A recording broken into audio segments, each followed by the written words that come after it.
Hi, and welcome to Danny After Dark. If you're new here, make sure to like and subscribe so you don't miss a notification or new episode. Tonight, I'll be doing a book review. As you saw from the title, I will be doing a review of the book A Father's Story by Lionel Dahmer. So I do have quite a bit to talk about. I was looking over how many pages my notes are, and I was like, all right, this is going to be a long night, but that's okay. That's okay. I am curious what you guys think of it. If any of you have read the book, I would love to hear your thoughts on it. I know most people are familiar with Jeffrey Dahmer's story, but this gives a bit of a unique perspective, again, because it was his father. So I just want to say up front, you all know my feelings on Netflix, but I know a lot of people watched the Netflix kind of series on Jeffrey Dahmer. And for anybody who is familiar with the case, you're already aware that some of the things that they kind of acted out in that series just didn't happen. With that being said, if somebody watched it and they don't know the case, they might think that everything in that happened. And then, as I'm kind of going through this, might be thinking, wait a minute, that didn't play out right. And so let's just get the Netflix thing pushed to the side. So again, this will just be Lionel Dahmer's version of kind of his events. And we're going to go through that completely in my review as well. So let's dive in because I have a lot to talk about. So I'll give you all a minute to come in the chat, and I will kind of read for you guys on the back cover and a little bit of the opening that I thought was really powerful that I wanted to say as well. So the book itself is 248 pages. So the back cover, and I actually typed it out so I wouldn't have to kind of be rude and not look at you guys while I read it, says, in July 1991, the country was shocked by the unfathomable crimes of serial killer Jeffrey Dahmer. But no one was more shocked than his parents. In A Father's Story, the reader is witness to the incremental unraveling of a parent's image of their child and the 1,000 different reactions that follow. In his attempt to understand the nature of his son's psychosis, Lionel Dahmer methodically scrutinizes every possible contributing factor to his son's madness. His desperation is palpable as he searches for clues in the emotional, psychological, and genetic landscape of his son's life. Riveting and soul-wrenching, this unprecedented memoir is the confession of a father who must confront the saddest truth a human can know, that his child was somehow crossed the line that separates the human from the monstrous. I will say that is absolutely spot on to the book. I think it could have been a bit longer because there are kind of other paths and caveats that the book follows and goes through that I kind of would have liked put there on the back. But that's just me. Other than that, the back cover, everything that Lionel states there is discussed in the book. So the 5 pages at the beginning of the book are acknowledgments from Lionel. And I thought it was really touching in some of the acknowledgments that he gives. So he goes through people who supported him and his wife, Sherry, and he gives quite a bit of acknowledgement to law enforcement, actually. And one thing that he really is thankful for is that law enforcement treated Jeffrey like a human being. And that, I think, with the nature of the crimes, Lionel doesn't come out and say this, but I kind of wonder if he expected law enforcement to treat his son differently because of the grotesque and horrific and violent nature of his crimes, but they didn't. They really just treated him like a basic human being. I have read other books on Jeffrey Dahmer that I actually have behind me that I do need to review for you guys. And one of those books has the transcripts of the police interviews with him. And I will say that it's spot on to what Lionel's saying, that they were very respectful to Jeffrey. I mean, obviously law enforcement has a job to do and they're trying to get information and to, connect the pieces of what happened, but they did it in such a respectful way. And you could feel how much it meant to Lionel that his son was given that when he ordinarily might not have. And I don't think it would have shocked anybody if he didn't. So that was really touching in that part.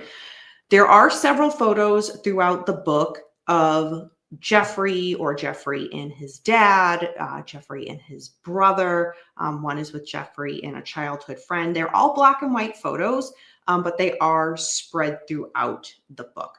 One critique I will say is that in parts of the book, it references the photo. It will say, as you can see in this photo, so on and so forth.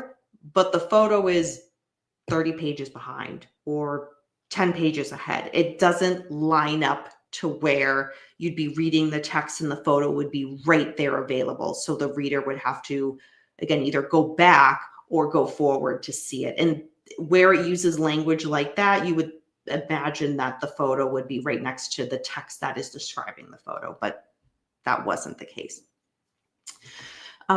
So one more passage, and then I will see who's here in the chat and say hello, and we will carry on. So one of the opening parts of the book for Lionel, before you even get into chapter 1, it's several pages and quite long, but I picked different paragraphs from it because I thought it was very impactful and gave the reader and you guys a sense of where this book is going and where Lionel's emotions are kind of going to go through a complete and total just roller coaster. So he says, if the police had told me that my son was dead, I would have thought differently about him. If they had told me that a strange man had lured him to a seedy apartment and a few minutes later drugged, strangled, then sexually assaulted and mutilated his body. In other words, if they told me the same horrible things that they had to tell so many other fathers and mothers in July of 1991, then I would have done what they would have done. I would have mourned my son and demanded that the man who'd killed him be profoundly punished. But I wasn't told what these other mothers and fathers were told, that their sons were dead at the hands of a murderer. Instead, I was told that my son was the one who murdered their sons. And so my son was still alive. I couldn't bury him. I couldn't remember him fondly. Initially, of course, I couldn't believe that it was really Jeff who had done the things that police had accused him of.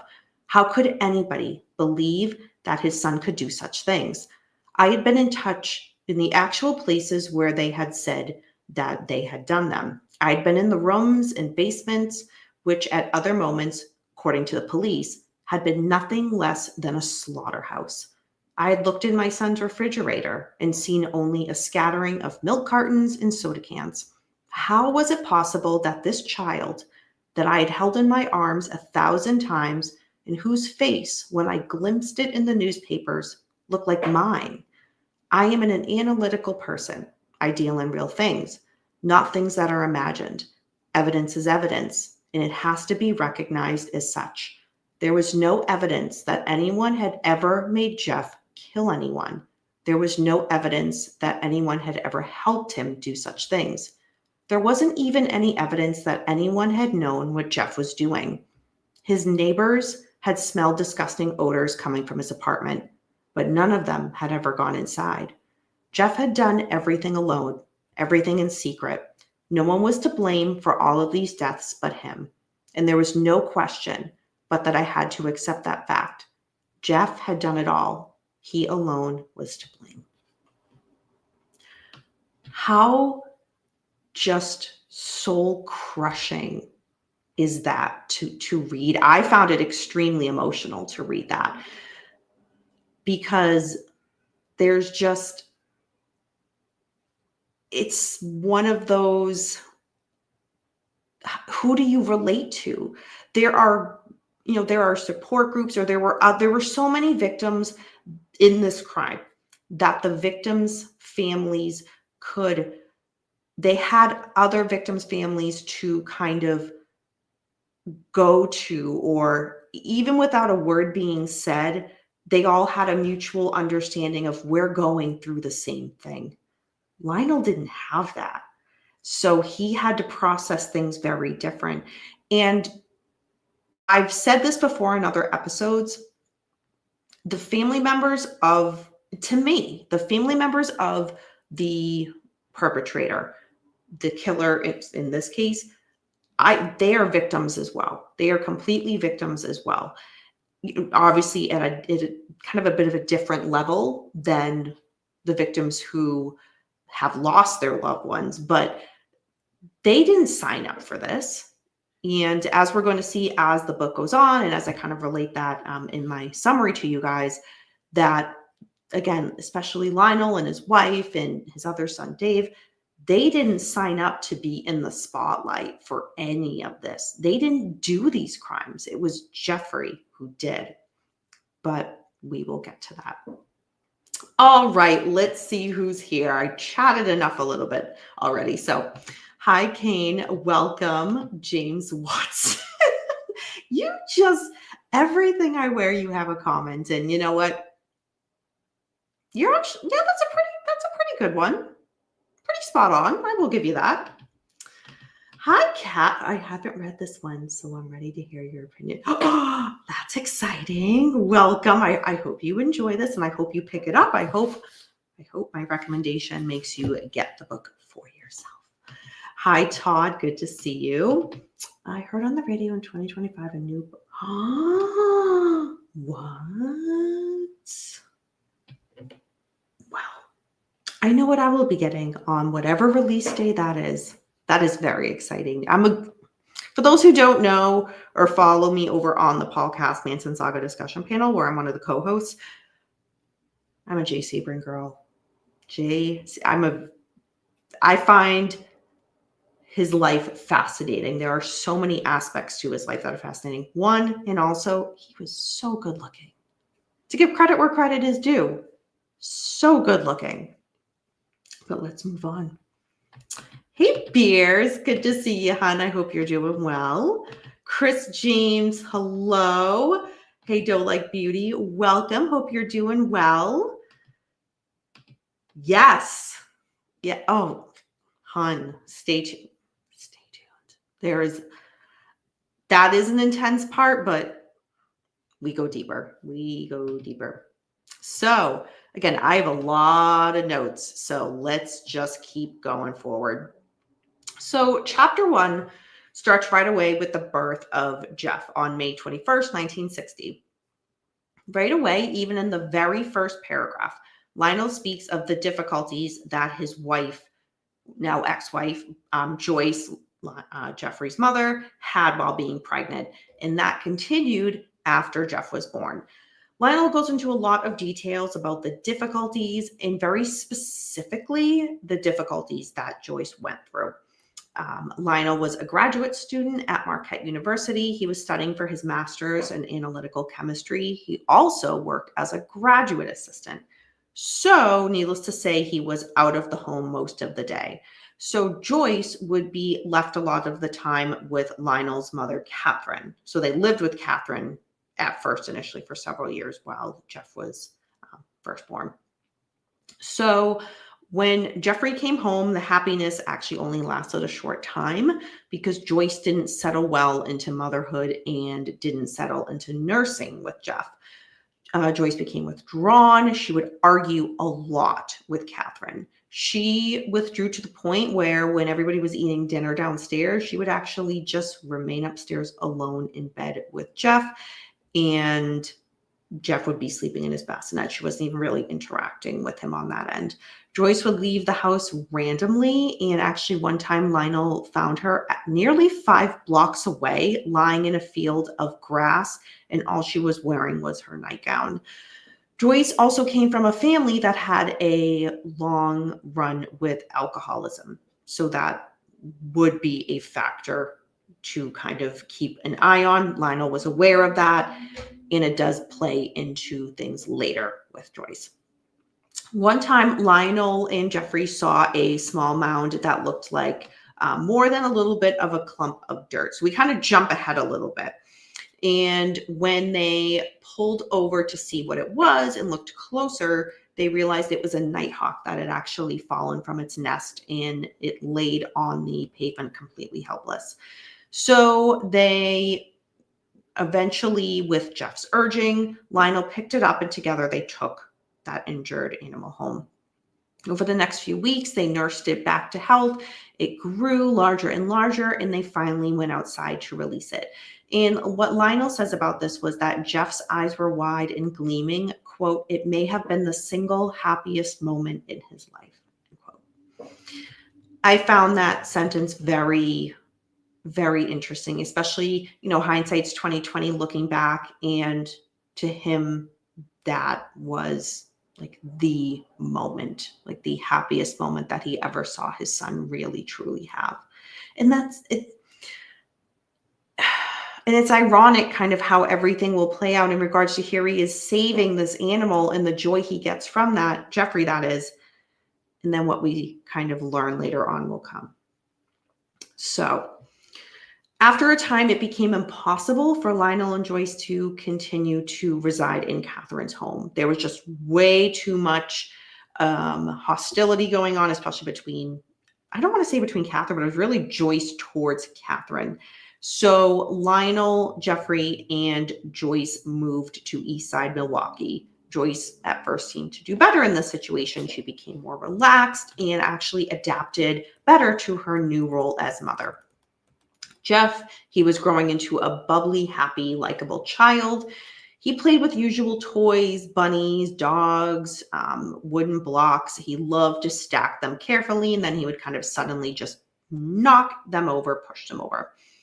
Lionel actually would take Jeff to his chemistry laboratory. And the first time he did that, the lab was on the 3rd floor of the building at the end of a long corridor. So it was a weekend when he first took him, and they had complete run of the laboratory. And Lionel would show Jeff as much as he could about the chemistry of his work. In regards to, if I jump back and forth between Jeff and Jeffrey, the media refers to him as Jeffrey Dahmer. To Lionel, it was always just Jeff. And that's one of the things that Lionel talks about in the book. He's like, he's never been Jeffrey to me. He was just Jeff. But as kind of the way the book is told, depending on if he's kind of talking through kind of like the eyes of the media, it will be the name Jeffrey. And then if he's just describing his son from his heart and his stories and his past, it's Jeff. So just be mindful of that if I kind of jump back and forth between Jeff and Jeffrey. Sarasota Joe, long time no see. Hope you're doing well. Lionel Dahmer has a very calming voice. He would not be the first serial killer or murderer that a comment like that has been made about. That does not surprise me. I mean, Ed Kemper read books for they're not like audible books, but way back he did do like book recordings. So I don't know what books they are, but I have heard people who have heard them, And yeah, he does a great job at it. So that's interesting because you have to have a specific type of voice to do that. So that just kind of reminds me of your comment, Joe, but I hope you're doing good. Hey, Troy. Oh, you have this book too. Okay. So as we go through, please, I would love to hear your comments of this. And if this is a book that you read that, which you have because you own it, if you would recommend it to others as well. So please be interactive in the chat. All right. So in September 1962, Lionel was offered a graduate assistantship program in the PhD program at Iowa State University. He took it. So Joyce and Jeff had to move again, and they moved to the university's campus. For this move, Joyce did not adjust well at all. Her emotional state really began to deteriorate even more. They argued all the time, and at times their arguments actually became physical. Sometimes Joyce would grab a kitchen knife and make jabbing motions towards Lionel. During this time, Jeff would also get sick. He got sick several times with various infections. Almost every week, he seemed to have a new illness. He often had ear infections and throat infections. We're going to jump ahead to chapter 2, is where we hear and learn more about Lionel Dahmer's upbringing. And he goes on to describe in detail his obsession with fire. I will say it kind of was abruptly, to me, mentioned in the book, and then he kind of goes through it, where this came from, how it started. I won't necessarily get into the details of that, but he clearly growing up had a big obsession with fire. So Lionel would ultimately then go on to receive his PhD in October of 1966. And a month later, he took his first job as a research chemist for a large chemical company in the Akron, Ohio area. Joyce was now pregnant again with their next son, David. She didn't do well during this pregnancy either. She often was nervous, did not sleep well, and she was irritable. She would also take 3 to 5 Equinol pills to help with this condition. Jeff, at this time, was starting first grade. His personality was now really showing dread of other people. It was also a combination of a just general lack of self-confidence. It was as if he had come to expect that other people might harm him in some way, so he just wanted to completely avoid it and just stay clear of people. Lionel kind of explained this away as, well, we were up and moving a lot, and this last move was a very sudden move into a completely different state, different neighborhood, new people. So that's probably why Jeff had just kind of reacted that way and kind of had less confidence and were afraid of people. And then Lionel relates it to how he grew up in his past and how he was also a shy kid too. And that's one of the things you see a lot throughout this book, is different parallels of Lionel comparing himself to Jeffrey in regards to, well, yes, he was shy. I was shy when I grew up. Yes, he kind of would tend to do this. I did that too. So nothing kind of was a red flag moment in that sense. Obviously, where Lionel and Jeffrey had some parallels, it would kind of split and take 2 different paths in the end. But as we read through the book, you do see where Lionel had those same kind of connections and feelings and experiences that Jeff did. And that's why he was able to kind of say, well, yeah, that he's shy. This makes sense. I was shy too. So knives and fire. Oh boy. Right. Yeah. So now the Dahmers move again, and Jeff was now 7 years old. Joyce was deteriorating even more. She had gone into an acute depression. She was now extremely irritable and actually spent most of her time just lying in bed. With Joyce in the condition that she was, most of the household and child rearing duties fell to Lionel. And that's on top of him working and doing everything he was doing. So not long after moving into the new house, Jeff actually made a friend with one of the young boys who lived in the house behind them. His name was Lee, and there is a picture in the book of Jeff and Lee. And the picture, they describe how that picture was taken and what led to that, because it's a very specific type of picture, and it's really cute and it's really innocent. And they both look so happy, and they would just play together all of the time until, in this part of the book, I will say it gets brushed over. Lionel mentions it and it gets brushed over very quickly. I actually would have liked more information about this. I already knew the story from knowing the case, but I think Lionel could have really talked about it more, because I think this is one of those pivoting moments that needed more attention, in my opinion. So Lee, the fallout between Jeff and Lee, and when I say fallout, okay, we're talking about little kids here, right? There was a female teacher that Jeffrey liked, meaning he connected with, and he didn't connect with many people. And one of the things Jeff did was bring tadpoles into her, and which again, you might think is just a kind of a different type of gesture and kind of weird. And it was, but to Jeff, it meant something. It was, extending an arm, extending an olive branch in regards to having some type of connection with a person, because he didn't have many connections at all. The teacher gave the tadpoles away. She gave them to Lee. Clearly the teacher never could have known what that action would have done short-term and long-term, but Jeffrey found out and snuck into, I believe it was a garage where Lee kept the tadpoles, and killed them all. And that kind of was the end of Jeff's friendship with Lee. So that being said, Lionel now goes back to this part of this part was weird. And I will say kind of, I don't want to say creepy, but it was weird. So Lionel talks about when he himself first started having sexual fantasies, what kind of sexual fantasies they were. I feel like it was just one of those, like, I don't think it was necessary. I really don't think it was necessary in the book. It didn't have the type of connection where it did in regards to saying Jeff was a shy boy, so was I. That to me makes sense. This Lionel talking about, I first had my sexual fantasy at this age, and this is what turned me on. So I don't think it was necessary. I really don't.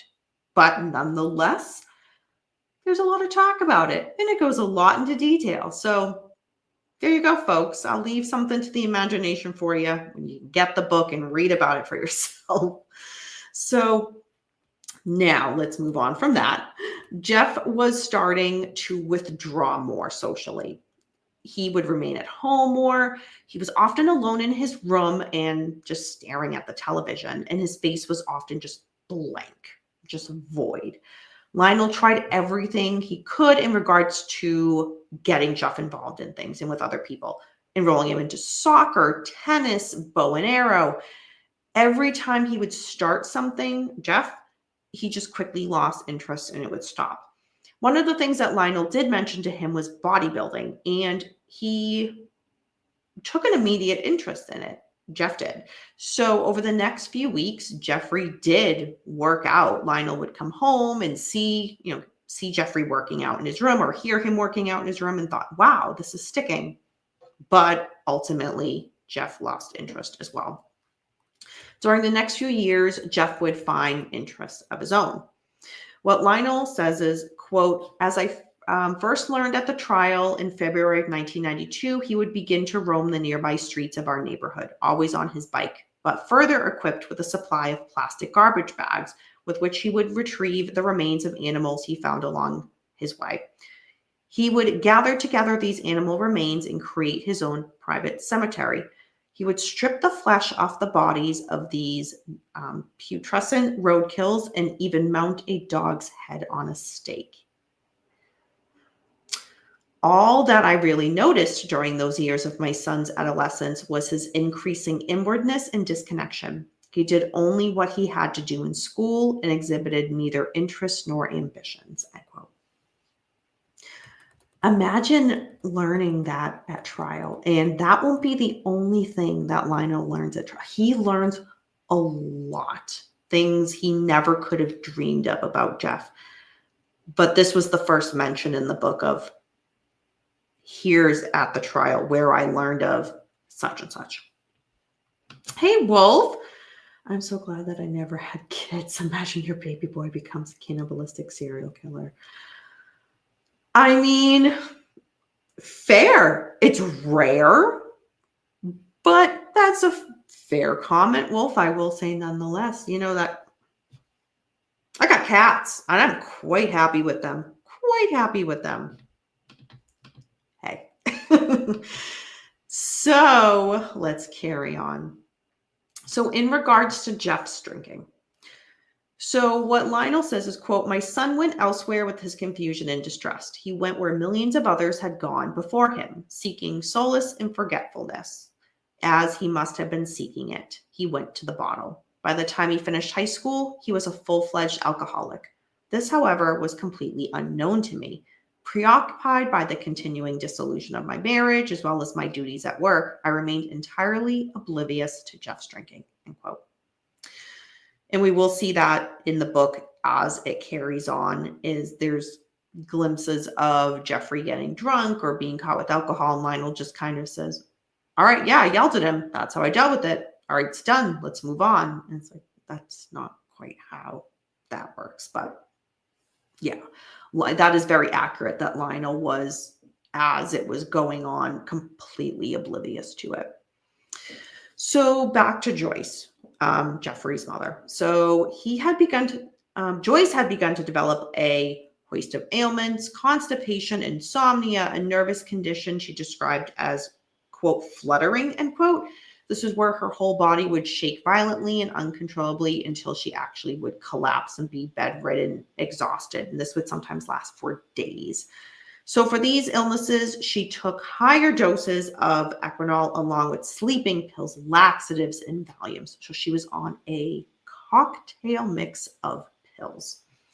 Medical tests, when they were run on Joyce, didn't reveal anything really. So because of this, her diagnosis was anxiety state, and she was referred to a psychiatrist.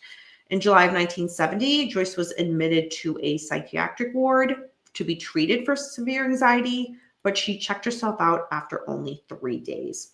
She really didn't feel anything was wrong with her. But a few months later, she was hospitalized again, and this time she stayed for a month.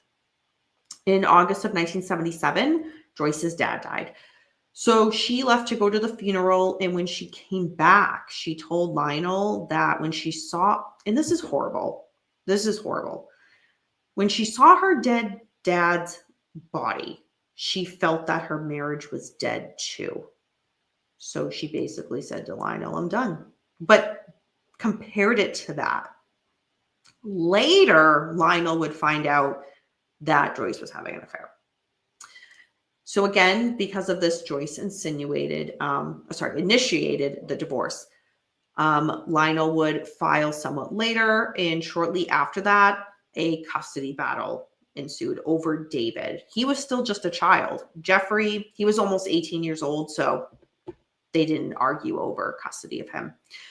Joyce was ultimately granted custody of David, and Lionel was granted visitation rights on the weekend. Joyce would sell Lionel the house, and they had been living in since the fall of 1967. So again, they weren't in that house very long, but Joyce was going to sell her part to Lionel. Lionel, in the meantime, would be staying in a motel room nearby. So it was kind of weird because Lionel wasn't staying there. Joyce would sell Lionel the house, but Joyce was going to be living there with David and Jeff. Kind of weird. So 3 months before the divorce was finalized, Lionel met another woman, 37-year-old Sherry Jordan, and their relationship developed extremely quickly. So Lionel was trying to keep in contact with his kids as often as he could. So he would call the house frequently. And suddenly in August, all of those calls went completely unanswered. Lionel would call every day for 7 days straight, no answer. So he got in his car and drove to the house. Joyce's car, not there. Sherry was actually in the car with Lionel that day, but at first she stayed in the car when Lionel went up to the door to see what's going on. Knocked on the door. Jeffrey opened the door halfway, and he looked completely caught off guard. And Lionel said, kind of, "Where's your mother? And where's Dave?" Jeff being Jeff, if anybody has seen any interviews with him, you could kind of get a feel for how he answers questions, and they're very minimal wording. It's like very hard to pull information out of him. So Jeff was just like, gone. They moved out. And then Lionel's like, "Where'd they go?" "I don't know." "You mean she's not coming back?"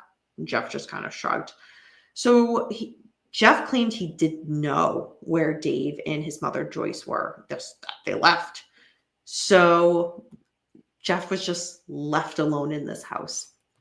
So at this point, Sherry walked in the house, and almost immediately, as she would later say, she had picked up on the unhappiness. So Lionel moved back into the home right away so that Jeff wouldn't be alone, and Sherry actually moved in to join them too. I will say, just a side point, I think Sherry is an amazing woman. Amazing in so many ways. Who signs up for this? She had every opportunity to bail, and she never did. She was nothing but supportive, not just to Lionel, but to Jeff too. She really gave him the type of attention and affection that he never really had from his mother, to be honest, growing up. Sherry's just a breath of fresh air that ultimately she didn't know what was happening, couldn't have stopped what was going to happen or had already happened, as we learn later on. But she's just such a strong, powerful woman who didn't sign up for any of what was going to come, but handles everything with just such kindness and grace and sympathy towards others. I'm just such a Sherry fan, honestly. She just is what I feel like the world needs, more people like her. And especially, I'll get to a little bit more and I'll expand on that way later on in the book. That will really kind of, to me, that was like cementing why I feel that way about her. So, hey, Tony, good to see you. Hope you're doing well. So when Lionel and Sherry moved in, so Jeff at first was very polite, very helpful, and things were great. But for a time after, it stopped. It just completely changed. One afternoon, Sherry stopped by the house on the way to a doctor's appointment where she ordinarily wouldn't have been at home. She passed Jeff's room and she could smell the reeking odor of alcohol. So Sherry called Lionel immediately and said, "You better get home. Jeff's drunk." So Lionel came home, and as he says, the evidence, again, because he thinks very logistically, like very science. It makes sense for the career he's in, very science-based, very fact-based. So he describes it as, "The evidence was overwhelming. I had no choice but to deal with it, and so I did. I dealt with it by reading Jeff the Riot Act." Jeff said he drank out of boredom because there was nothing else to do. And to Lionel, that was that. Meanwhile, Lionel, for almost a month, was still trying to find where Joyce and Dave were. Not so much Joyce. He wanted to know where his other son was. His son was just a child. Dave was a child. So Lionel called his attorney and demanded that Joyce's attorney tell them where they went because, again, he legally had weekend visitation rights, but nothing happened from that. So in the fall, when school started, Lionel called all of the middle schools in the area, and that's how he was finally able to locate where Dave was at his new school. Again, we're talking about the 70s. That would never happen today. Just somebody calling saying, "Hey, is this kid go to this school?" That would from what I understand with privacy, that information wouldn't be released. But if I'm wrong on that, let me know. But nonetheless, he finally found his son. September of 1978, Lionel and Sherry drive Jeff to Ohio State University. They basically said, you're not doing anything. We're going to enroll you in college, and this is what you're going to do. So, okay, off he went. Jeff did not exhibit any interest in college or any fields that it had to offer. But nonetheless, he packed his bag without excitement, and they drove and dropped him off there. At first, Lionel and Sherry thought things went well. They went to visit him at a later time. He proudly displayed his room. Everything was neat and orderly. He walked them around the campus. He acted as though he was proud to be there on campus and at college. And Lionel says he appeared really happy. But Jeff's grades came in the mail at the end of the first quarter, and it revealed the actual truth. His total grade point average was only 0.45. He had earned only 2 hours of college credit after a full quarter school. So Lionel and Sherry drove back and picked him up to bring him home. He had some excuses. None of them were very convincing to Lionel and Sherry, but they basically said to Jeff, we're not going to keep paying money for this. So we're going to go back, clean out your dorm or clean out where you lived, but you're not going back to school. So while they went back to do that and to clean out Jeff's room, they talked to his roommates. And what Lionel would learn from Jeff's roommates is that Jeffrey always was drunk. He drank a lot. And there was actually some empty liquor bottles, liquor cans still in the room. Lionel didn't know who they belonged to because there were several people that shared the space. But the roommate said, yeah, those are Jeff's. And actually, they told Lionel that Jeff sold his own blood plasma at a local bank to get extra money to buy alcohol. But he did this so often that the blood center had to mark his name, which basically meant it prevented Jeffrey from making these visits too frequently. Again, Lionel knew nothing about this. Hey, Undercover Mermaid, good to see you. Welcome. Hope you're doing good. So Lionel told Jeff, all right, college didn't work, so you have to find a job. So over the next few days, Lionel would drop Jeff off at the mall and then pick him up in the late afternoon. Again, walk around, find a job. Sometimes when he would pick Jeff up from the mall, he seemed normal, but at other times it was obvious that he'd been drinking. Sorry, my street is very loud right now if that's picking up on the microphone. So one time that Jeff was to be picked up by Lionel realized Jeff was extremely drunk. And Lionel said, you're not coming home like this. I'm not bringing you back. So stay at the mall, sober up, call me for a ride when you're sober. That call never came. 10 p.m. that same night, Lionel describes himself getting back in the car, driving to the mall. No sign of Jeff. So Lionel gets home and calls the police. And turns out Jeff was in jail. He was picked up several hours before and booked on a charge of drunk and disorderly conduct. So this wasn't working. So another idea was for Jeff to enlist and join the United States Army. So he did in January of 1979. Now, I will say, one of the things that, and this doesn't come out till way later, so it's not mentioned in the book, but for anybody that is familiar with the case, there has been people from Jeff's time in the Army. There's been several men who served in the Army with him that have come forward and done interviews. You can find them on YouTube where they say they were sexually assaulted by Jeffrey Dahmer while they were in the military. But again, we're talking about the late 70s, early 80s. We're talking about male on male, I don't want to call it sex, rape. It's rape.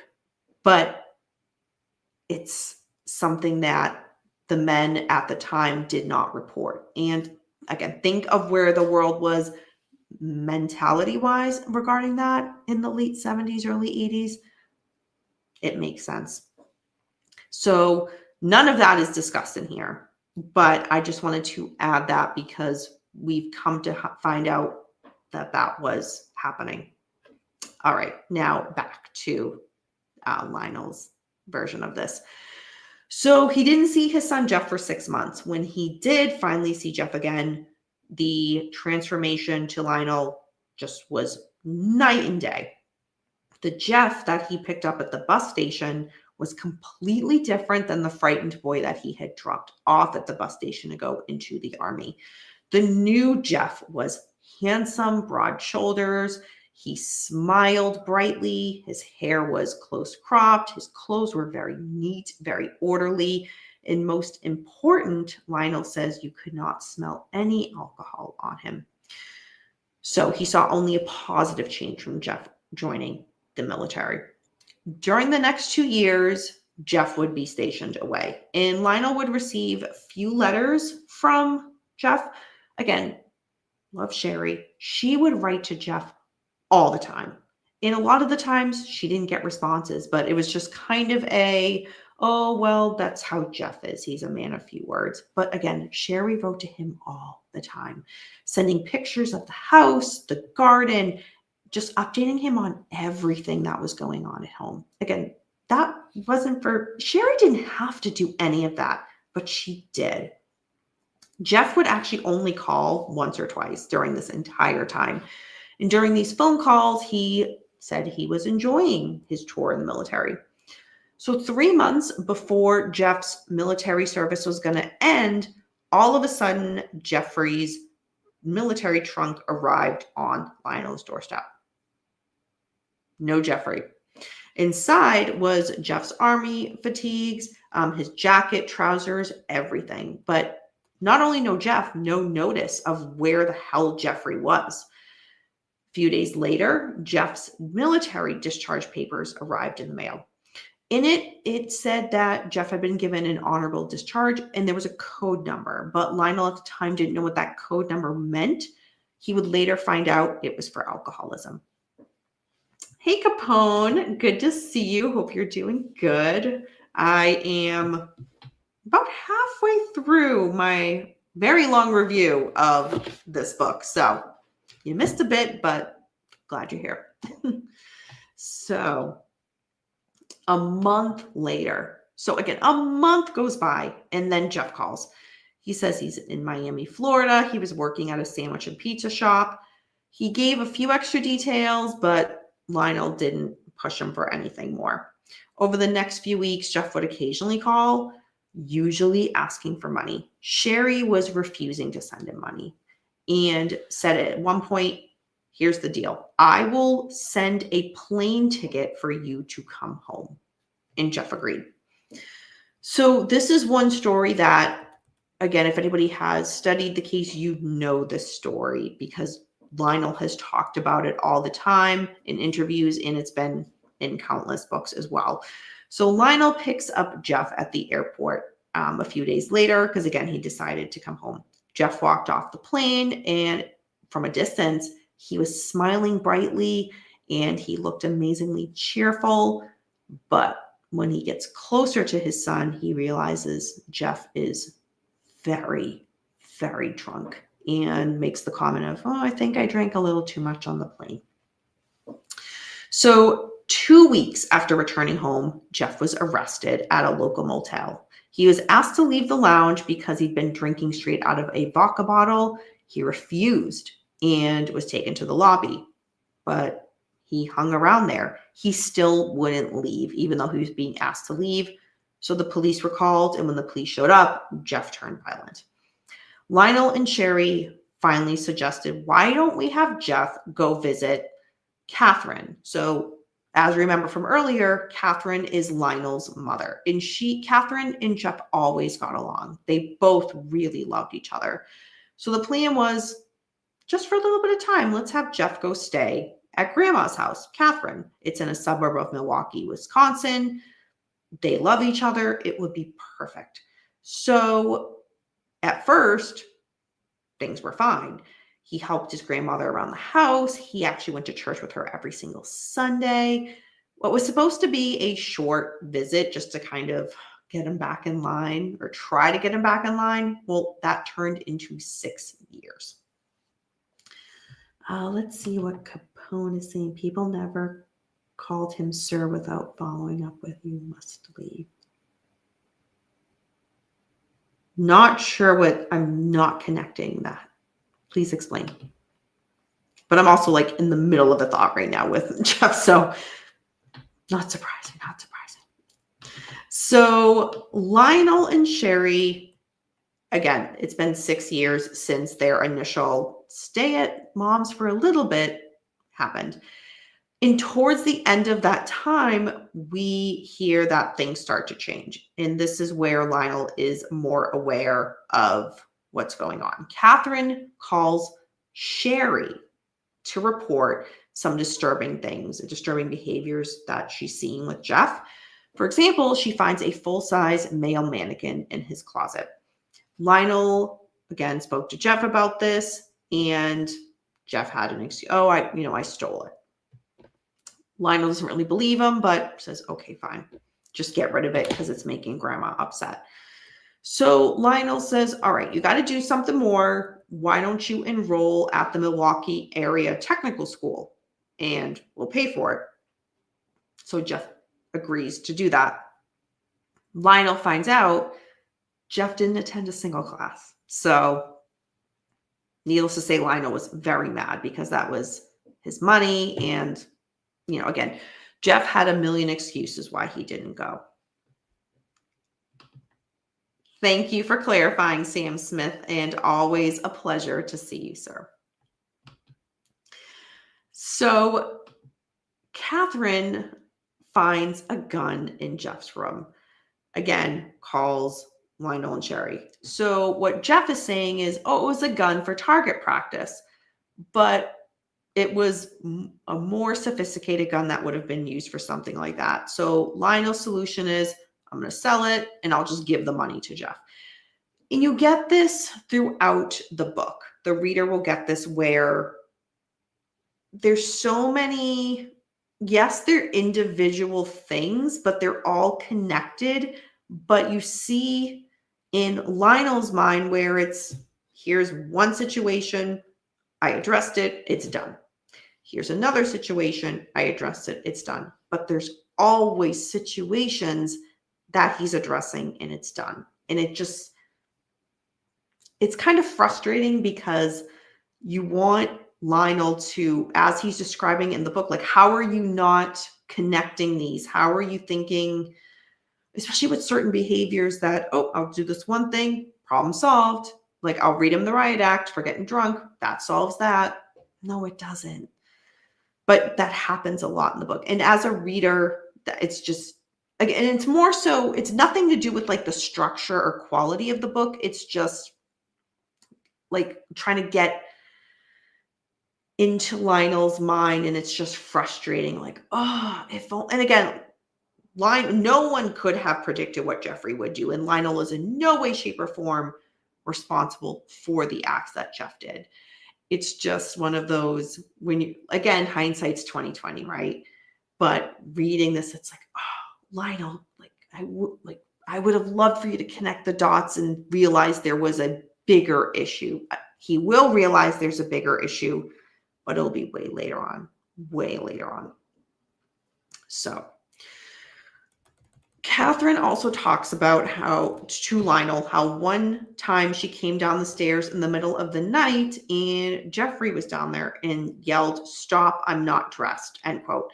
So what would actually happen is later she would see Jeff with a man in the living room, clearly intoxicated, and Jeff was trying to get him to the nearest bus stop. As we will later kind of be able to piece together, what happened is Jeff took back someone who was supposed to be a victim, and Catherine walked downstairs to the living room and kind of interrupted everything. So Catherine was also noticing a horrible odor coming from her garage. Jeff had excuses as to what this horrible odor was. He said it was chemicals for cleaning. And then when that didn't fly, it was, oh, I bought chicken parts from the local grocery store and was experimenting on them with bleach and mitigated acid on them. Again, wasn't buying it. So Catherine called Sherry. And I find this interesting that Catherine will call Sherry all the time. Not so much Lionel, but Catherine was calling Sherry, but it is what it is. So Lionel finally went over to investigate, and Jeff had to tell him the truth. And that truth was that Jeff found a dead raccoon and wanted to experiment on the carcass. So Lionel's, okay, that's the answer. Move on. September 26th, 1988, Jeff moved out of his grandmother's house. He said he wanted to live on his own and actually had a job at that point and wanted to live closer to work. The very first day, and I cannot emphasize that enough, the very first day, that is when Jeff lures a 13-year-old victim to his apartment. Lionel, again, learning this after the fact, way after the fact, describes how that happened, how his son Jeff drugged this 13-year-old, and how the 13-year-old escaped and pressed charges against Jeff. When Lionel was made aware of this, he realized Jeff, quote, crossed the line which divided willful self-destruction from the equally willful destruction of another, end quote. Lionel, wanting to help his son, hired an attorney to defend Jeff, and Catherine helped get $2,000 to bail Jeffrey out of jail. Part of the terms of being out on bail was that Jeff had to move back in with his grandmother, Catherine. So he did. So 8 months before Jeff's release and his sentencing was to happen, that is, again, when he had to move in with his grandmother. So he was there for like 8 months. On the day before Jeff's scheduled sentencing, Lionel went to Catherine's to accompany Jeff to court. In Jeff's room, he found a small wooden box with a metal rim and noticed it was locked. So he asked his son to open it, and Jeff refused. It was a big argument that ensued, and ultimately Lionel went down to the basement to get something to try to pry it open. And Jeffrey had said, I'll show you tomorrow. The next day, he opened it and said, see, there's only porn in here. As we'll come to know later, it wasn't that, like, that wasn't the case. It was, part of a human body that was in there. So he was able to fool his dad once again. So in regard to the sentencing that Lionel was going to accompany him to, Jeff was sentenced to 5 years probation and had to serve 1 year in a work release center program. So Lionel, Lionel was still believing that against all the odds that were happening and all of these individual instances of things that were happening, he felt Jeff could be saved. Lionel had always continued to provide spiritual support to Jeff, intellectual, financial support, so that Jeff could have a decent life. But as Lionel watched Jeff speak to the judge, Lionel realized his efforts and resources alone could not save his son. How old was Jeff at this point? So at this point in the story, so like 1988, and Jeff was born, I'm just finding that date again right now. So Jeff was born in 1960.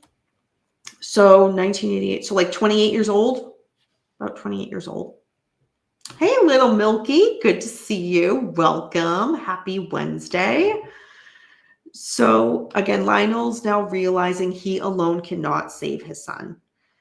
And Lionel actually wrote several times to Jeff's attorney begging for Jeff to be placed in a highly structured treatment program. Lionel even wrote to the judge requesting this, but it didn't happen at all from either end. So Jeff served his time, and then he went back to live with his grandmother, Catherine, just for a little bit. Then Jeff got his own apartment in the Oxford apartment buildings on North 25th Street. This building no longer stands. This was, just to put it bluntly, the apartment building where everything went down and where the police would ultimately find everything that they did, evidence-wise, victim-wise.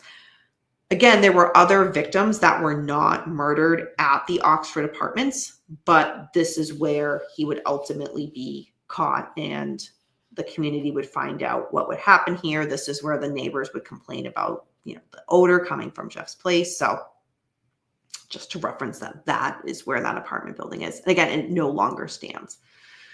So, look, he's saying Jeffrey Dahmer's mom did Benzo's now Coulter. Yes, we already talked about that early on. Yeah, Lionel talks about how his ex-wife Joyce struggled with pregnancy and being a mother, and she was on a ton of different types of medication. Yeah, so I did discuss that earlier. So you are right. Yeah. So Jeff now moves again into his own apartment in the Oxford Apartments, and Lionel and Sherry go to visit him at Thanksgiving. And Lionel says it was exceedingly neat and orderly. They visited again at Christmas with Dave, the other son, and it was the same way. Everything was fine. Thanksgiving 1990 was at Grandma Catherine's. And this is where, if anybody has seen that footage of, it's clearly from like a camp back in the day camcorder, and Lionel is behind the camera because you can hear his voice and he's talking to Jeff. And there's footage of this. Jeff's on the couch and, Lionel's asking, how are things going? What are you eating? And Jeff says something to the effect of, I don't really cook at home. I eat out a lot. Like I eat McDonald's and so on and so forth. So that's Thanksgiving 1990 at Grandma Catherine's. That is where that footage comes from. So in July 1991, so we're flash forwarding, a little bit more. That is when Lionel calls Jeff's apartment several times. And that is because Catherine called to say, I can't reach Jeff. And again, Lionel is calling Jeffrey's apartment and calling Jeffrey's apartment. Again, I just want to emphasize this date, July 22nd, 1991. So nothing. The next morning, July 23rd, 1991, again, Lionel is calling Jeff's apartment. It's about 9 a.m. and the phone rings several times, but finally someone answers it, but it's not Jeff. At the other end of the line is a man's voice. And I actually have verbatim the conversation because Lionel puts it in the book. So Lionel says, is Jeff there? And the man says, Jeffrey Dahmer. That's right. The man says, no, he's not here right now. Lionel says, where's Jeff? The man says, he's not here. Who is this? And Lionel says, I'm Jeff's father. And the man says, you're Jeffrey Dahmer's father? And Lionel says, yes. Where is Jeff? And the man just says, well, your son's not here right now. Lionel asks, where is he? The man says, someone will call you, Mr. Dahmer. And Lionel says, call me? What about? And the man says, a detective will call you. Lionel just repeats, a detective. So what he's thinking, again, Lionel's thinking, Jeff probably got into trouble again. He probably got drunk, maybe worse. And Lionel actually says, maybe he molested another child. And it was just the order of that in his thought process. It was just very telling that as much as Lionel tried to give Jeff the benefit of the doubt and think he can be saved, like his mind, in the back of his mind, he knew maybe he's drunk, maybe he's this, maybe he molested another child. It just, that's not the normal response to go to. But he also knows what his son has done up to that point, which is just attempted molesting of a 13-year-old. So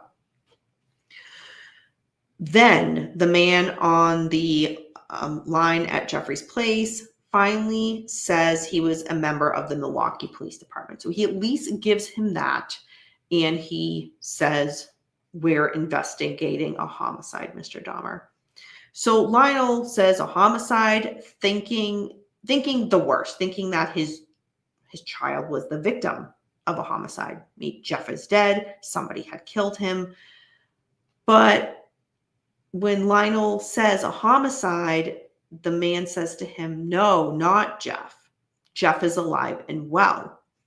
So Lionel's very confused, clearly, because obviously the detective on the other end cannot give a lot of information, but the little bit Lionel's getting, it's just like, it's not adding up. It's not making sense. And it's evasive, which again, makes sense from a law enforcement perspective.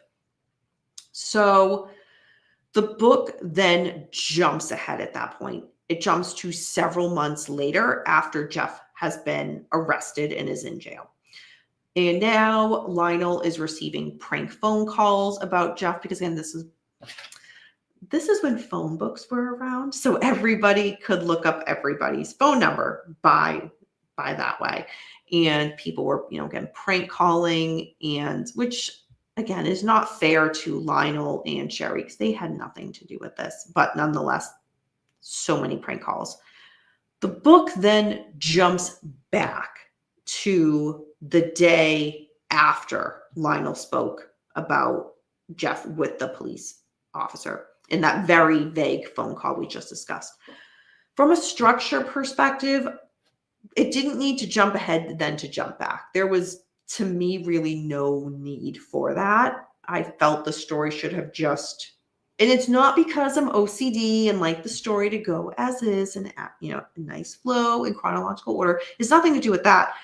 I didn't see the necessity or the reason why it needed to jump ahead to kind of, talk about what it did and then jump back.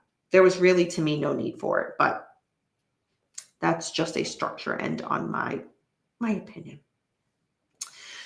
So Capone, the next town over for me, had an 867-5309. Everybody had an 867-5309, just different area codes.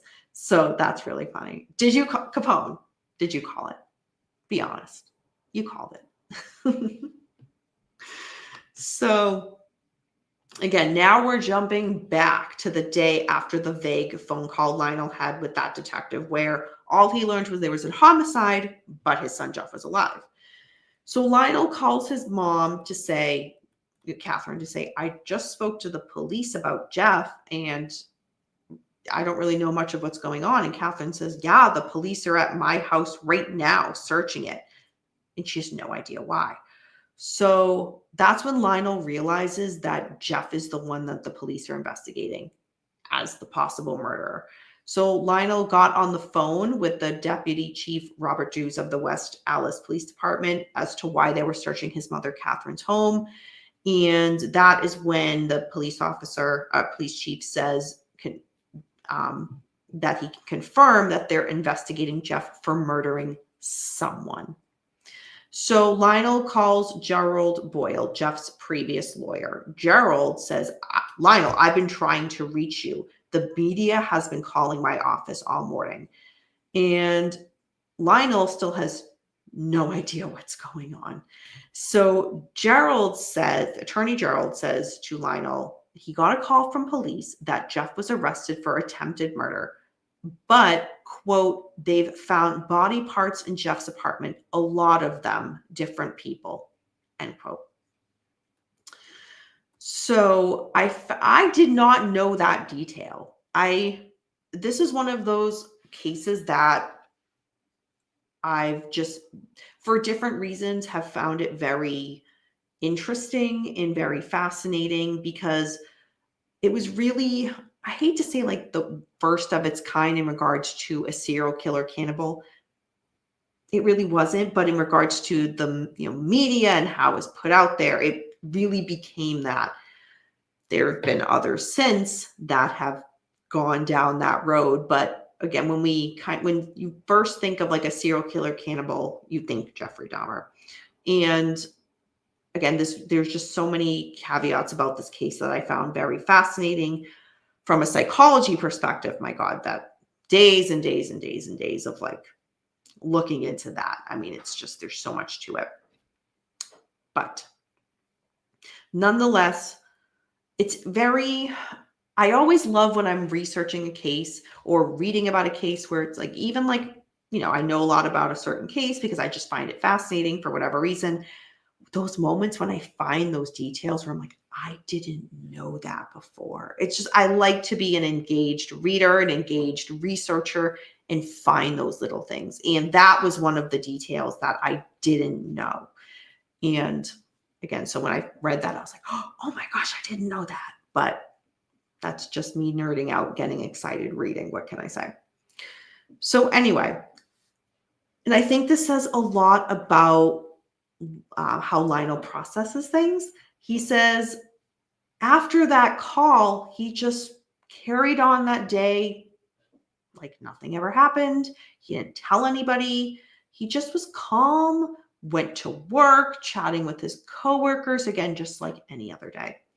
What he said also, but in his mind, quote, I found myself replaying my son's life. I saw him again as an infant, then as a small child playing with his dog. I saw him as a young boy riding his bicycle. I saw his eyes as we'd released the bird.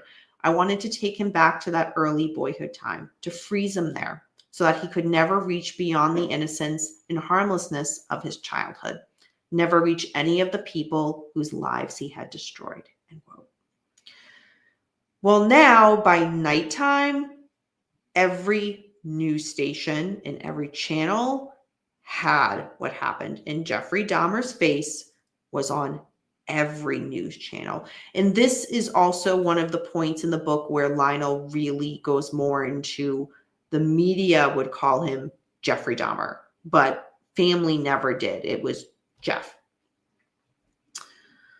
So Lil Milky adds the first cannibal killer of the modern TV tabloid area. Yes. Just say era. Yes, thank you. Absolutely. All right, folks, we're getting there. I know I'm throwing a lot of information at you guys, but we're getting there. So there are some parts about this where Lionel, again, now it's in the media. Everybody knows. So Lionel starts to talk a lot about his embarrassment and kind of how that processed for him. He didn't want to stand next to Jeff's attorney. He says, I was trying to protect myself, trying to protect the family name from embarrassment, and shame had now suddenly fallen upon it. And he puts himself in a kind of juxtaposition of being between his son, Jeff, and his mom, Catherine. It's like he needs to be there to support Jeff. And I mean, again, the media just covered and hounded this. It was the first kind of that they could cover something like this. It was very unheard of. And Lionel's like, I wanted to stand there and be with my son. But I didn't want my mother, again, because Catherine's elderly. We learned more kind of how mentally she was starting to get dementia and decline. She was getting confused more and more. And he's like, I didn't want my mother to see me on the news and see my face and think something happened to me, or not really being able to understand what was happening. And Lionel very much tried to shield his mother, Catherine, as best he could from this. But you can see, as much as someone might say, I don't agree, Lionel really in detail explains kind of the juxtaposition he was at between his son and his mother. And like he would kind of weigh, if I did this or if I did that. And you really kind of saw his struggle. The reader really gets to see his struggle with that. So when, let's see, leave your DNA on the like. You're going to get a like for that. A little bit Star Capone. Good. I love that. My God, I love that. I absolutely love that. Thank you.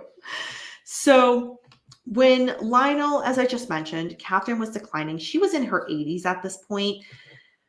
He describes his conversation with her, and she is really confused. So the media, and nothing has changed. Nothing has changed from the time Jeffrey Dahmer was arrested to today in regards to the media. I get it.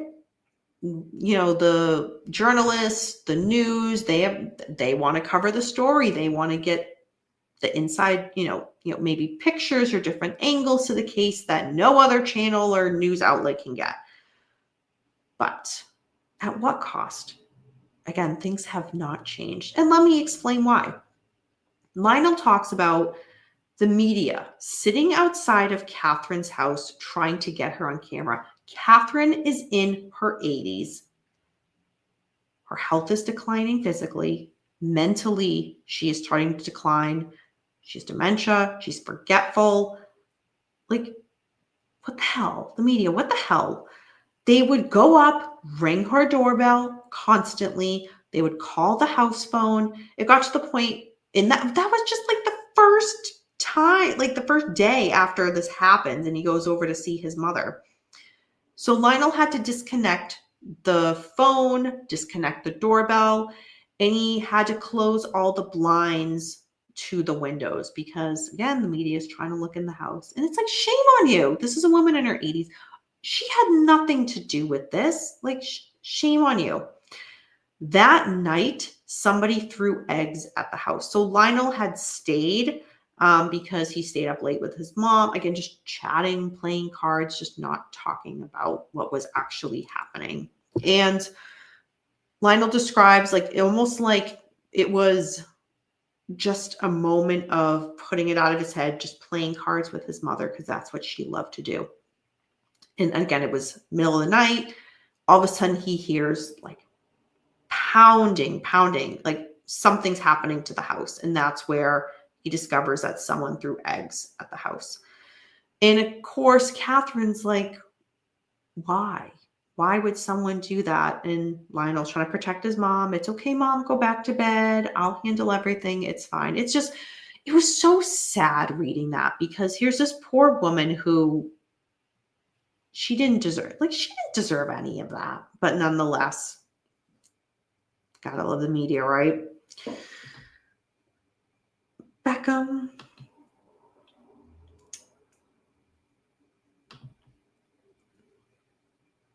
That did not happen, Beckham, and shame on you. Shame on you because you know. So I'm putting you in a timeout for that. But I put you in a timeout with nothing but love as a co-host. So nonetheless. So now Lionel talks about when he went to visit Jeff for the first time in prison. And Jeff says to his dad, quote, "I guess I've really done it this time," end quote. So in jail, Lionel also says, basically, you can still be treated, Jeff. And what he means by that is Lionel is still, even though he doesn't know the details of the murders, just that his son was arrested for murder. And, a little bit of what was found in the apartment. He doesn't know the extent. He will find that out at trial. But the little bit that he knows, he still thinks Jeff can be treated. It's like Lionel still holds out hope for his son. And again, Lionel goes into in the book why he has why he has that hope for him. And he's his father. He's his father. But he really sees glass half full type of mentality, I guess is the best way to describe it. No, Milky, that did not happen. That is Netflix. But anyway.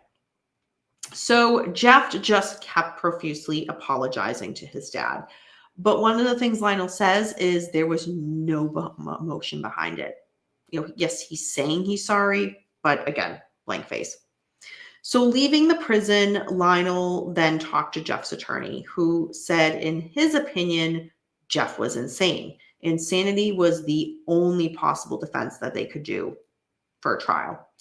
Lionel was told at first also in regards to his own job not to come to work because the media, once again, they're parked outside Lionel's work as well. So his job, his employer saying, just stay home.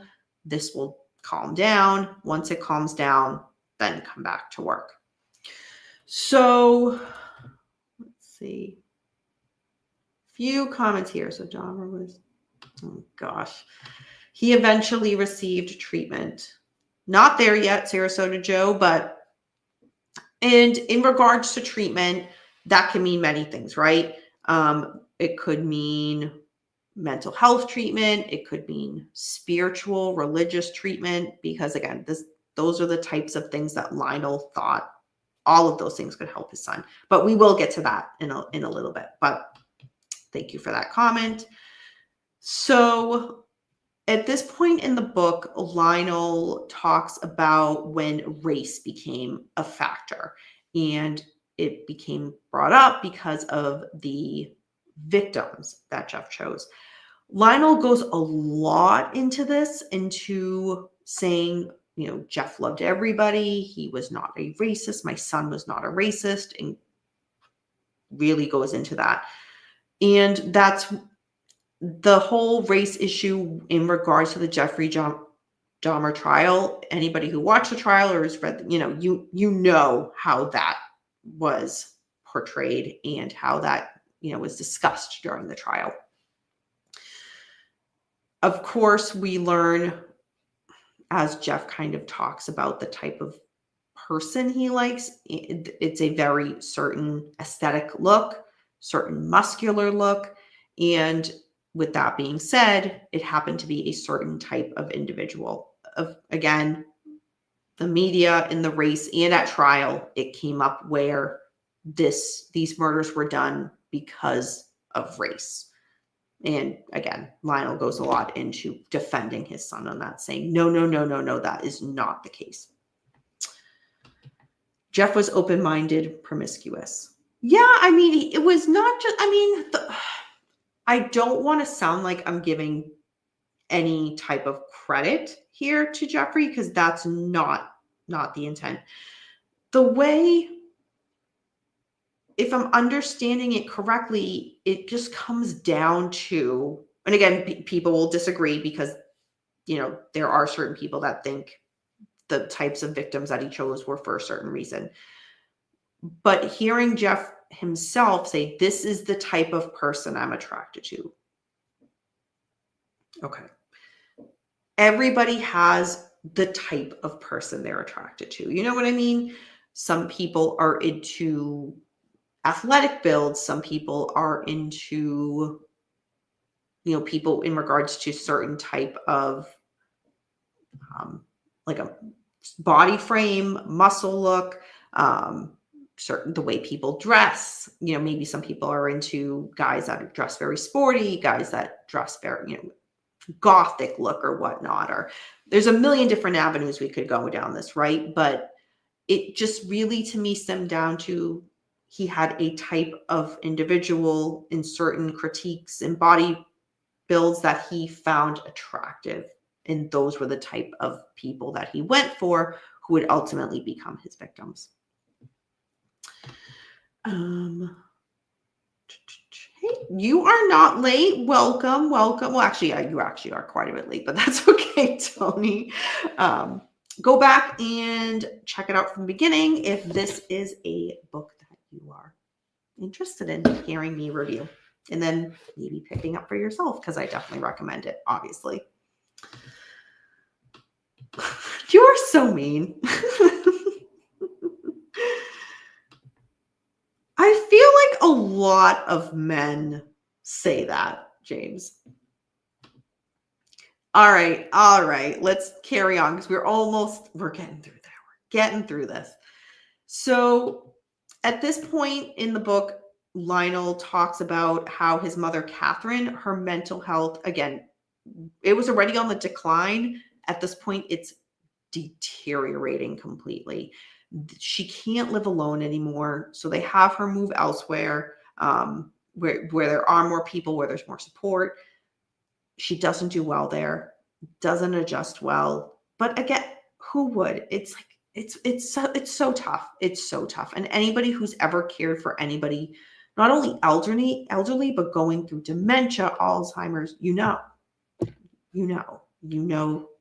it's such a hard thing and such a hard struggle. And Catherine had to go through that, and Lionel had to see his mother and go through that as well. So at this point, Lionel talks about how him and Sherry did their first media interview, and he goes into detail about what that was like from his perspective, which I actually found very fascinating. He also talks about Geraldo Rivera in that famous interview with a guy named Nick, who claimed to be a victim, but that was ultimately a hoax. That was fake. Nick was never a victim, but nonetheless. And Geraldo Rivera, we have talked about him and his show quite a bit over on the Manson Saga discussion panel, because it relates to some of his episodes relate to that case. So we've talked about it over there, and it's just not shocking that it would come from Geraldo Rivera, basically, but nonetheless. So January 30th, 1992 is when Jeff's trial began. Again, busy street. Sorry for the noise. So at the time of the trial, Lionel, again, as I've mentioned, he only knew the little bit of information that the police and his attorney, Jeffrey's attorney, said in regards to that there was body parts and could have been from multiple people. That's all he knew. And the little bit of information that was released to the public, again, that's all Lionel and Sherry knew. So going into trial, Lionel and Sherry were learning all of the graphic details for the first time, along with everybody else. And I can't even imagine.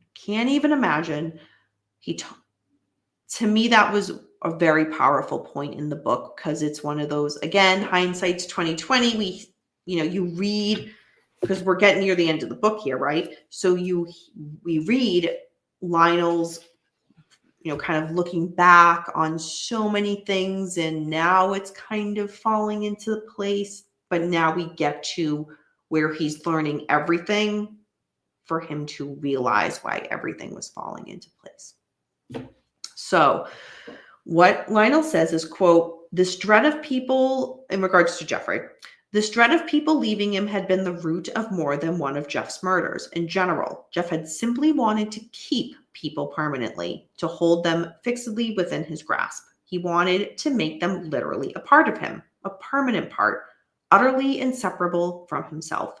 It was a mania that had begun with fantasies of unmoving bodies and proceeded to his practice of drugging men in bathhouses, then on to murder, and finally to cannibalism, by which practice Jeff had hoped to ensure that his victims would never leave him, that they would be a part of him forever," end quote. This is the only mention of the bathhouses. That, again, to me, that was such a important part of the case, because that is where he would drug a lot of his victims, and to the point where he got banned from the bathhouses, because he would drug them and then just leave them in that state after he got what he needed. And which was like, there's so much that could have been looked at. I think I as a reader wish there was more. I wish Lionel touched upon that more, because to me that is such a pivotal point in this case, and how Jeffrey would kind of continue on with what he did. But that's the only mention of the bathhouses. So again, just from a reader perspective, I would have wanted more from that, but nonetheless. he does mention it in that way. So learning everything that Lionel did, he talks about how it made him re-look at not just Jeff growing up, but his own childhood. And again, there were similarities with Jeff, but we get that from early on when he would compare himself and say, yes, Jeff was shy, but so was I, so on and so forth. And he did that throughout the book, but this made Lionel re-look a lot deeper. And this is where Lionel says, yes, we had these similarities in, these personality traits that were similar growing up, but nonetheless, we went on different paths with that. But Lionel still talks about how he could relate to Jeff through all of that. Just making sure I'm caught up with you guys. I know you guys are kind of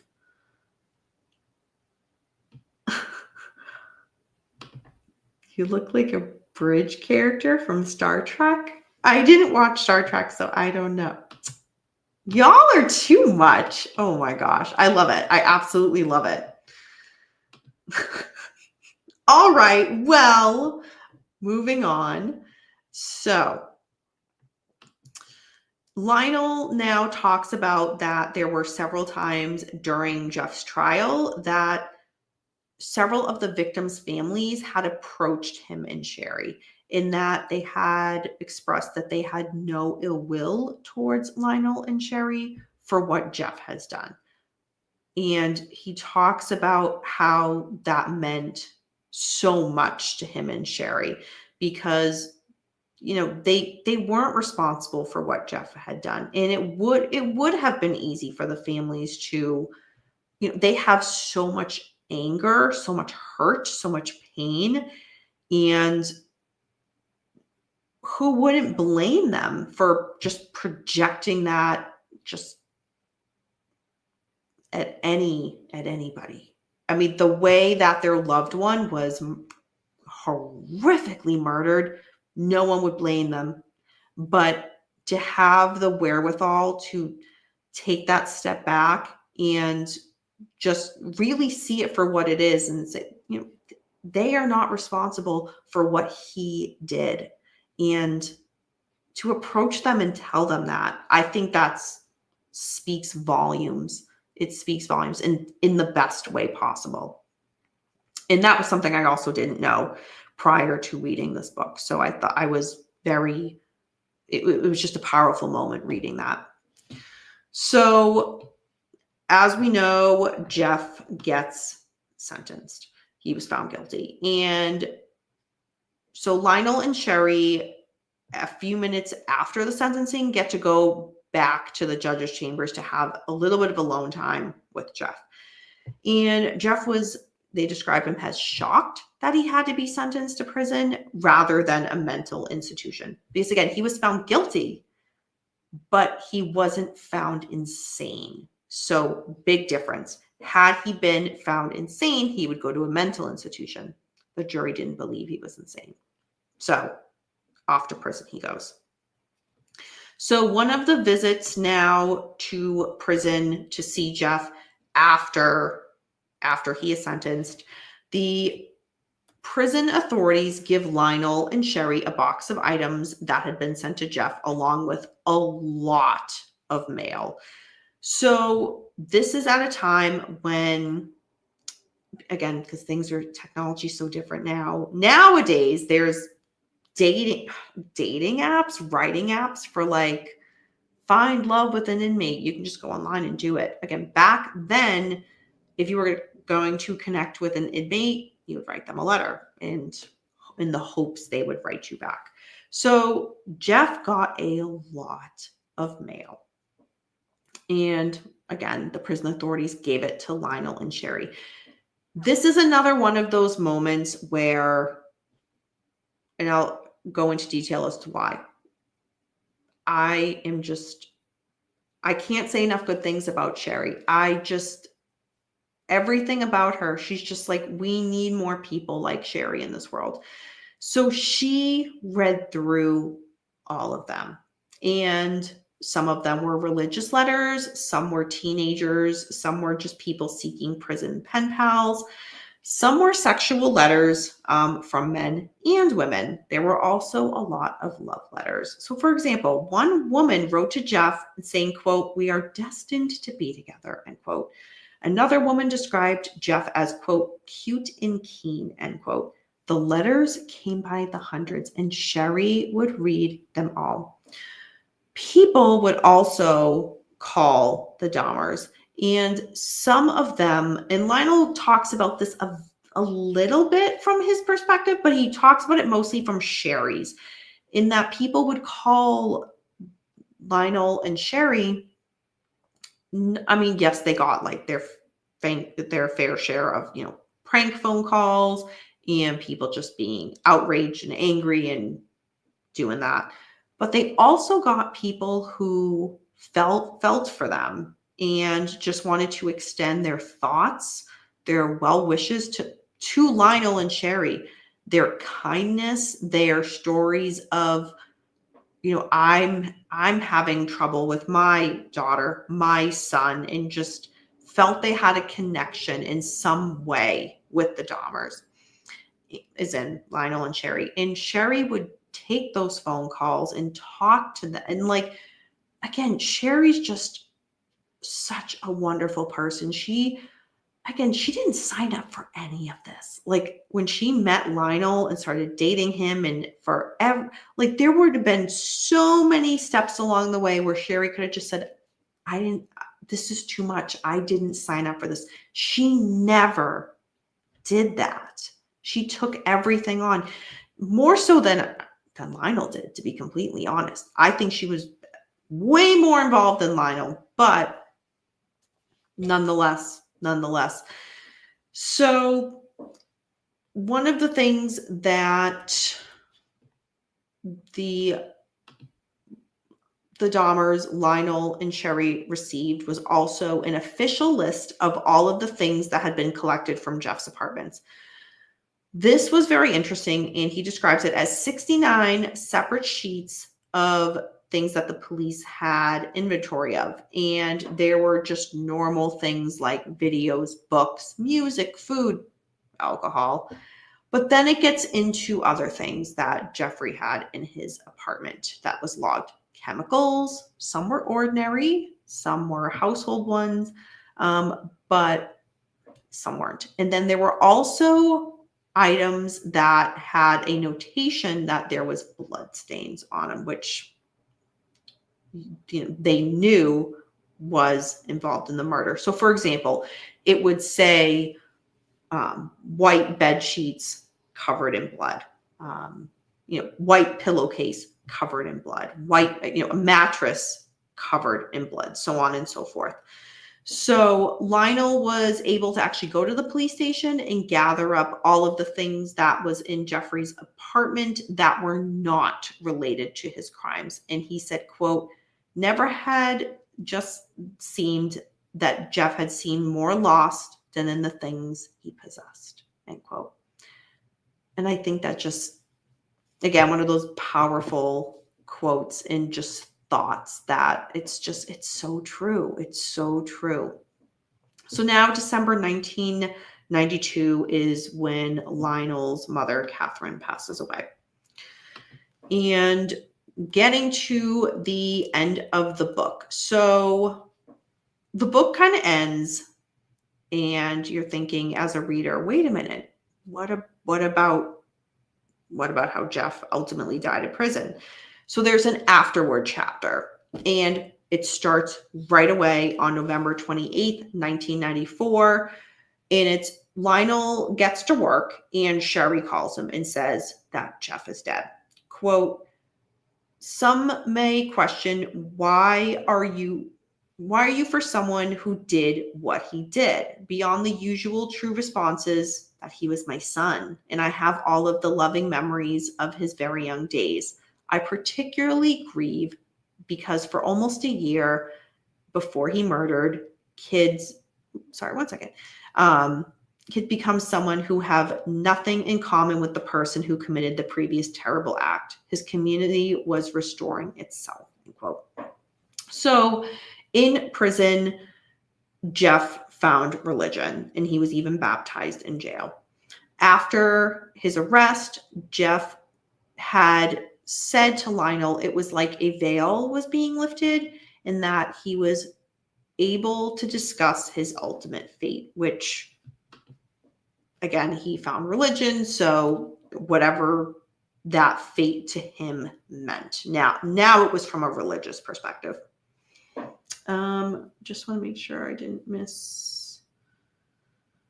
Okay, cool. See where you guys are in the chat.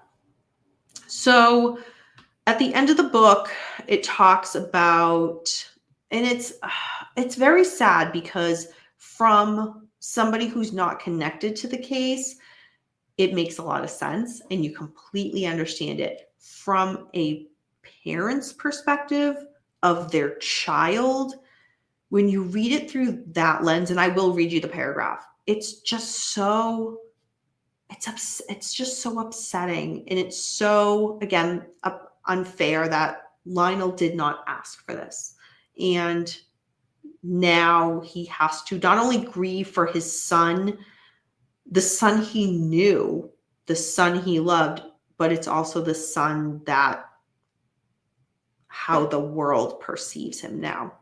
So the quote is, "Some of the reactions to Jeff's murder were predictable. For example, a radio talk show host proclaimed the day as a celebration and said, 'I'm sure if there's a hell, there's a special place of honor there for Jeffrey Dahmer now.' A family member of one of Jeff's victims appeared on a national TV show saying that Jeff's murderer should receive a medal. Reports out of Milwaukee had said that some people considered the murder to be poetic justice." So that is where the book ends. So I know I just threw a lot of information about this book at you guys, but in the grand scheme of things, I just gave little summaries of each thing. So first and foremost, I absolutely recommend this book. For me, one of the things that I really liked about it was there's a million Jeffrey Dahmer books out there. There's a million different Jeffrey Dahmer documentaries, newspaper articles, so on and so forth. You don't get this type of perspective very often. And from somebody, like, I like to learn about a case from all sides if I can. And very rarely does this side ever present itself. So I found it very enlightening and very powerful from the perspective of him looking back at things in hindsight and seeing, oh, that was that, where there were, I hate to say missed moments where he could have realized there was a bigger problem, but nonetheless, you see that. But you also see from, again, because I consider Lionel a victim in this, I consider Sherry a victim in this. The family is also a victim because they didn't sign up for any of this. Those moments where Lionel, is realizing what is happening and processing that, it's just heartbreaking and just interesting to hear from his story. And again, because he does view things very different. He flat out said, like, he went to school for chemistry, how he's very analytical, very science-based, very fact-driven. And you see that's how he approaches everything. Again, there were certain moments where he either didn't mention something that happened in the case or just glossed over it. So, for example, the bathhouses, I think that really, besides like that one statement about it, I would have liked as a reader had there been more about that, because I think it was extremely pivotal in this. I think there were some parts of the book that were unnecessary, and to me, the main part that was unnecessary is Lionel discussing like his own sexual preferences and what turns him on and all of that. I don't see why that was necessary for the book. Everything else in regards to how he grew up and how he was shy himself and how he relates to Jeff on that level, completely get it. Lionel's kind of sexual fantasies and growing up, what he felt like, not needed. He also briefly mentions how lawsuits have been filed against him and Sherry. And that was one of the things where it was very briefly mentioned.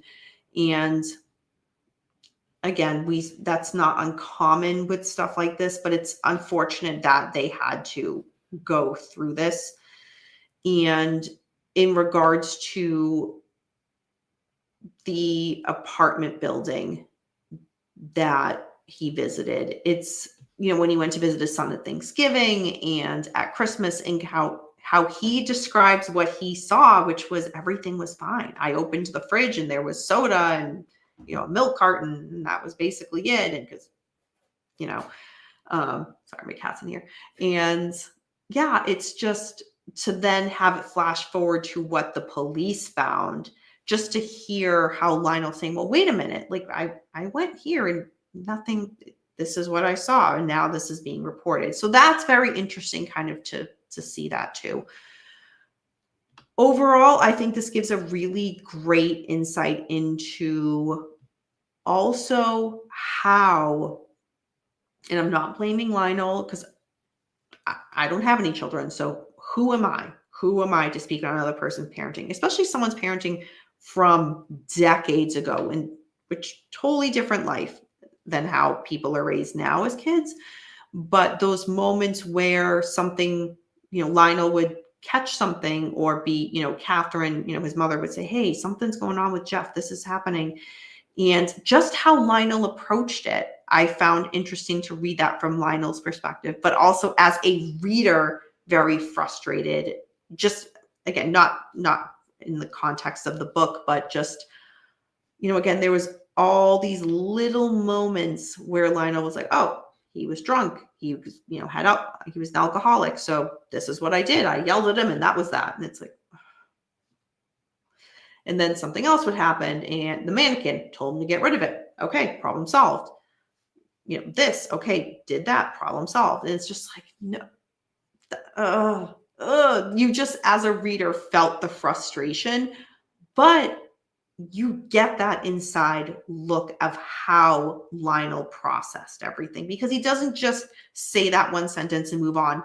He talks about it more in the book, The Wire, as to how he kind of rationalized that, but very fascinating, just again, to kind of get that inside into the mind perspective from Lionel, because we don't get that often.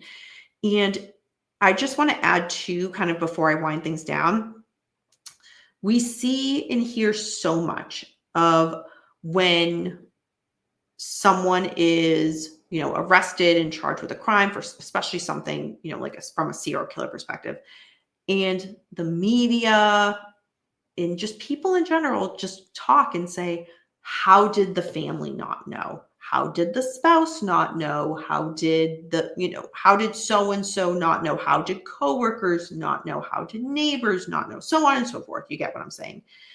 And again, it's such a wrong thing to question like that, because to me, they're victims in this as well. And some things never change, because we see this, with Lionel's story with his son, and we see that now still in 2024, we're about to be in 2025. It still happens.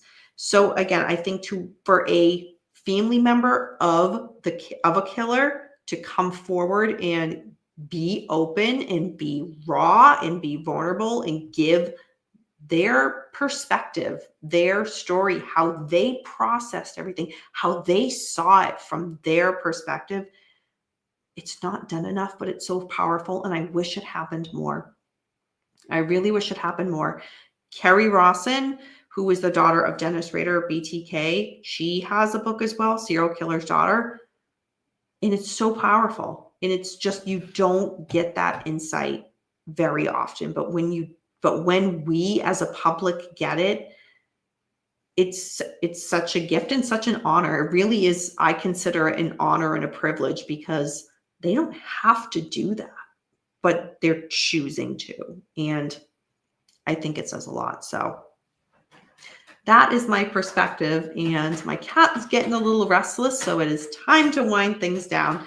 So again, this was my review of A Father's Story by Lionel Dahmer. I absolutely recommend it to everybody. So check it out. If you've read it, leave a comment. Let me know what you think. If it's something that you want to pick up, let me know. And when you finish reading it, please comment or shoot me a message, and I would love to know your thoughts on it. So, all right. Other than that, everybody enjoy the rest of your evening. I will be back live tomorrow night for the True Crime and Chill. I'm not able to do it on Friday night. And there's been a lot of true crime news this week. I mean, as of Monday, I could have done a show on Monday night. There was just so much that happened on Monday that we could have talked about, but we'll do it tomorrow night and we'll get caught up for the week on what's going on in the news with true crime happening now. So anybody wants to tune into that, please do. I know Thursday is a different night than I usually do it, but nonetheless, hope you guys join me. All right, everybody, enjoy the rest of your night. And remember, until next time, we don't live in darkness. Darkness lives in us. Bye, everyone.